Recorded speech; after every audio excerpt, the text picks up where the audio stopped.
Good morning, you're welcome to The Breakfast on Plus TV Africa. My name is Rome Paulson. It's Wednesday, the 22nd of January, 2025. How are you doing this morning? We'll be looking at several hot topics on The Breakfast Show. It says KMO reveals plan for aircraft manufacturing in Nigeria. Another topic we'll be discussing much later in the show is Trump seeks to end birthright citizenship with executive order. We'll also be taking global stories that made it to the front pages of our national dailies, as well as some top trending stories. But first, let's see our quote of the day.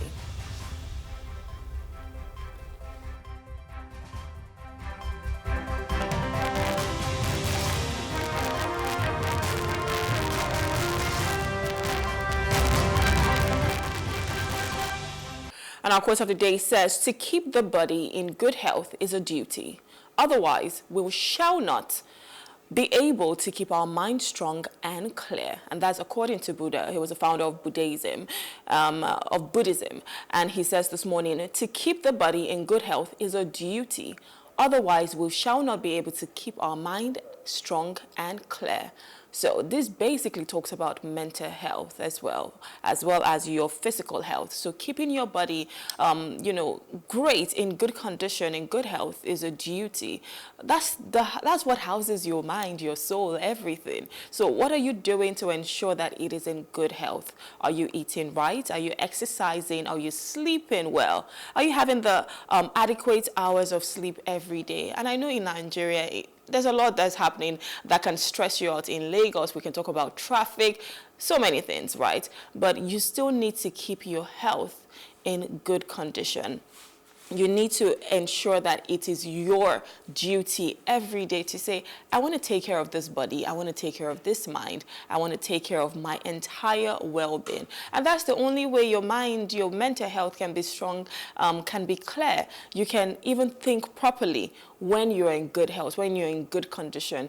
But if your body is already, maybe your knees are giving away, your hips, your body is not, in good condition, most times you might not be able to think of solutions for the world, or think of how to better your community, or think of other things. Make sure that you choose yourself first. You ensure that your mind, your body, your soul, everything is in good condition. That's the only way, you can see forward. That's the only way you can get better every single day.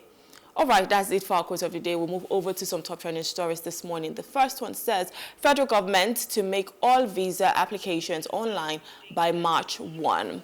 The Minister of Interior, Dr. Olubunmi Tunji-Ojo, has announced that all visa applications will be processed online by March 1, 2025.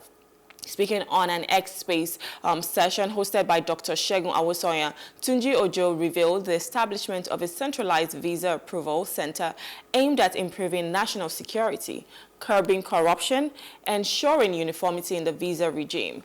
The new system will allow for proper vetting of all applications, enhancing transparency and efficiency. The minister also highlighted the creation of harmonized data-centered a centered house at the Bola Ahmed Tinubu Technology Innovation Complex in Abuja. This state-of-the-art 8.3 petabyte facility addressed the long-standing issue of decentralized and insecure data storage. Previously, Nigerian Immigration Service data were managed by private contractors, violating the Data Protection Act. The new center is one of the largest globally and ensures better compliance with international security and data protection standards. Tunji-Ojo emphasized the government's commitment to resolving inefficiencies in document issuance, stating that this innovation marks a significant leap towards transforming Nigeria's immigration and security infrastructure. The initiative underscores the administration's focus on technological advancement and public service reform. What we love to hear. Every day we say we want, better ideas for Nigeria. Things that can, put us on the global stage, on world standard. Everything that we're doing, we cannot be, playing small all the time and still using, manual documents or giving private contractors. So it's nice to know that the government is taking out this initiative, rolling it out, saying, you know what, we want to do better for the people. And a lot of times, when you think of getting visas, in fact, it's said in the world that the Nigerian visa can be very difficult, to get. So if you need to apply for anything. I think at this point, where we're already in 2025, technology has taken over the world. So if we're not using that to our advantage, what are we really doing? And in every sector, it shouldn't even just be in the immigration sector, every other sector, we should find ways to, make it less complicated for people. And so I love the fact that the government is already doing this. I know most times we come and we say how they are not thinking out of the box, how they are not being proactive. But I guess this is a proactive step in the right direction, and hopefully they continue. All right, another top trending story says man arraigned for hacking Moniepoint and stealing 1.19 billion naira. A 43-year-old man, Sunday Ozimede, has been arraigned before the Federal High Court in Lagos for allegedly hacking Moniepoint Microfinance Bank and stealing about 1.19 billion naira. The Police Special Fraud Unit, PSFU, charged Ozimede with conspiracy, hacking, and obtaining money by false pretenses. According to the prosecutor, Justin Enang, the defendant planted a bug in the bank's data system to fraudulently divert funds from customers' deposits to other accounts, causing a financial loss of about 145 million naira. The alleged crimes committed in May 2024 contravened sections of the Cyber Crimes Act 2015 and the Money Laundering Act 2022. Despite pleading not guilty, the prosecutor labeled Ozimede a flight risk and urged the court to remand him. However, the defendant's lawyer, Abdulmalik Ibrahim, sought bail in lenient terms. Justice Ambrose Louis Alago granted Ozimede bail at 50 million naira with one surety owning property within the court's jurisdiction. The court's registrar and prosecutor were tasked with verifying the bail conditions, and the trial has been adjourned to March 13, 2025. Hacking, stealing. I know that in Nigeria, in fact, we have a bad rep, and I'm glad that the youths are doing better and, looking for, better ways to become entrepreneurs. In fact, thinking of other things to do, and criminal activities should never be the way to go. In as much as we scream and say, you know what, there's unemployment everywhere, there's no way I can put food on my table, that should not result in you hacking. Do you know what 1.19 billion is? You cannot tell me you're just trying to put food on your table by, being fraudulent to siphon such monies, divert such monies. And there are people who own these monies. These are people's pensions. These are people's life savings. These are people's, their sweat, their blood, their tears, everything. And you steal that. I don't think there's no justification for this, to be honest. Even if the country can be as difficult as it is, it doesn't matter. It doesn't mean you have to now, resort into fraudulent activities just because you're trying to make ends meet. Those people you're stealing monies from, they're also trying to make ends meet, but you're doing it in a legal way. And so, it's great to know that Moniepoint was able to track this, and they found the person who did it.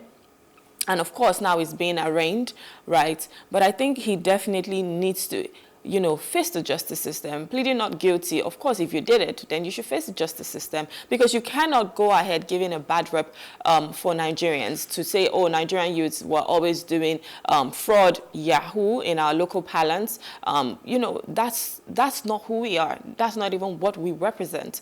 So anybody who's trying to make ends meet, you should do it in a legal way, not having to steal from other people. That's just not right. That's just not right.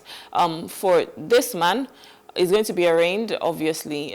I think the court has adjourned it to March 13, and we'll just see how this goes. It's a developing story, and we'll see how it goes. All right, another top trending story says Moghalu criticizes Africa's reliance on Western economic models. Professor Kingsley Moghalu, president of the African School of Governance, has criticized African governments for adopting ineffective Western economic models without adapting them to the continent's realities. Speaking on leadership in Africa during the Toyin Falola interviews, he called for a philosophical framework that aligns with Africa's unique needs. Moghalu emphasized that many African economies lack philosophical depth and coherence in their management frameworks. He pointed out that the successful economies are built on ethical and philosophical principles which are often overlooked in Africa. He also highlighted the absence of interconnectedness between businesses, governance, and the state structures as a critical factor hindering effective governance on the continent. Comparing Africa's approach to other regions, Moghalu noted that Western economies thrive on individual rights and institutional strength, while Asia prioritizes long-term planning and societal stability.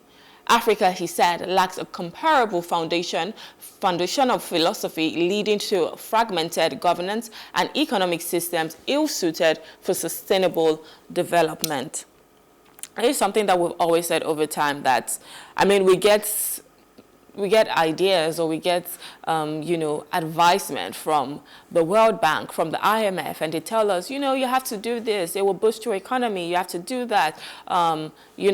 These are the sacrifices you need to make, which is understandable. It might work in other climes, but in Nigeria, we are a peculiar state.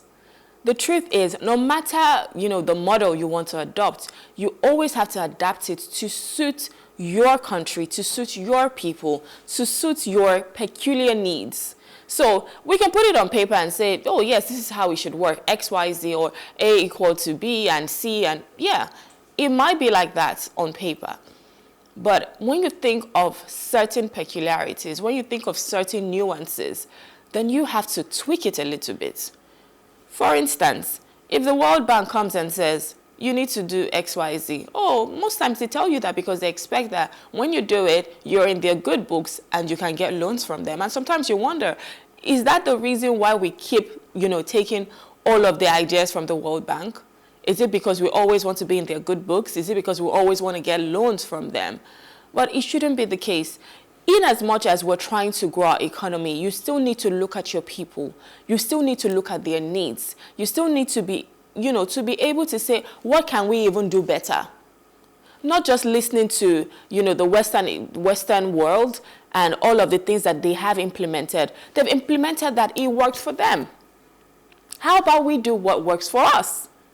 So those are the things we need to look at. And I sincerely agree with, what Kingsley Moghalu has said. It is high time we as Nigerians, we as the government, we as a people start to look at ourselves and say, you know what, we want to grow our economy by ourselves. We're not going to listen to what other people have done in the past. Fine, you can take advisement from them, You can look at certain things and say, okay, I think this will work for us. I think some of these things need to be aborted. And if they need to be aborted, then mission aborted.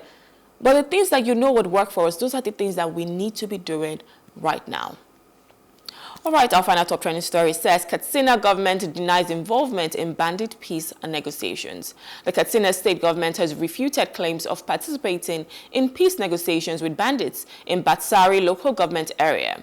Dr. Bala Salisu, the Commissioner for Information and Culture, clarified that the government remains firm in its stance against negotiating with bandits.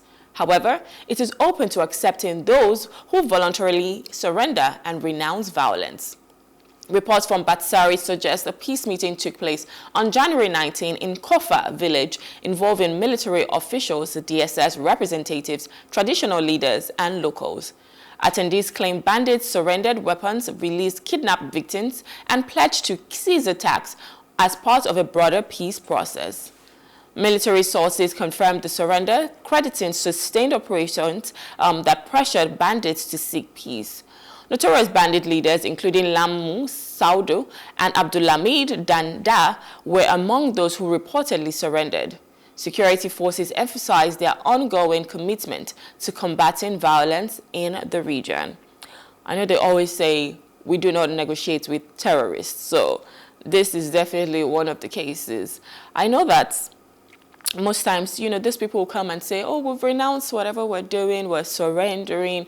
I don't know if that's equal to a negotiation, because a negotiation is more like, okay, I'm going to do this and you're going to do this. So it's a win-win for both of us, or win-lose, depending on what the case might be. But a surrender is not a negotiation. And in as much as we want to understand or, be lenient with these people and say, okay, because you've surrendered, that's fine, you can come back into society. That's not the case. You've done something. You need to dance to the tune. You played the music, so why not dance to it? You need to face the justice system. So I think that one thing we've always done, and, there are a lot of stories that says, oh, Boko Haram repentant. No, it doesn't work that way. These are people that are threats to our lives. So in as much, and I'm not saying we do not forgive, I'm not saying, people do not make mistakes, but you still need to face the consequences. I don't care if you have to go to a rehabilitation center, if you have to go to the prison, a correctional center, you go there for a time, you rehabilitate yourself, and you come back into society so that you don't think what you did was okay, and because you say sorry or I surrender, that means we're good or that means everything is fine. It doesn't work that way. For those people that have surrendered, I'm curious to know what is going to happen next. In as much as we want to forgive, yes, we'll forgive you, but still face the consequences. That's just the right way to do it, because that would definitely serve as a deterrent to other people, knowing that even if I try to do anything that is criminal, I would face the consequences. So it doesn't mean that I can do it because this person did it, I can do it and I'll go scot-free. No, it doesn't work that way. For negotiations, of course, they tell you we do not negotiate with terrorists, and I hope that nobody's negotiating with any terrorists. Terrorists, they deserve what they deserve, and that's how it should go. All right, that's it for our top trending stories. We'll go on a short break. We'll look at the weather. When we return, we'll be reviewing the papers. Please stay with us.